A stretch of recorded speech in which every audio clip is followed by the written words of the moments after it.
ধরো বাজান, বিয়ান নিন, খাওয়া বাজান।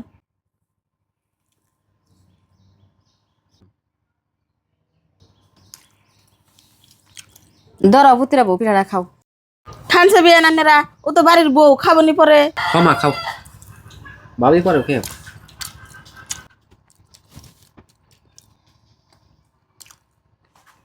আম্মা তাহলে আমরা যাই গে। বাজান গেদিন নিয়ে কটা পিঠা দিয়ে দিলাম, গেদিন নিয়ে দিও। ও বউ দেন নিয়ে দিমনি, আহ মা। আম্মা ওরা তো পিঠা খাই গেল, তাহলে আমার এখান দিন আমি খাই।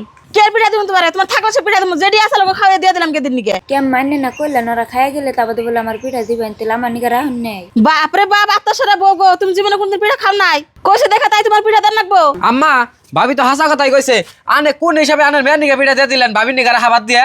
কে আনারা পুলার ভোরবেলায় খালি এমন করুন কে? মেয়ের বেলায় পরিপূর্ণ নাগে, পুলার ভোরবেলায় কিচ্ছু দিবার মন ধরে না না?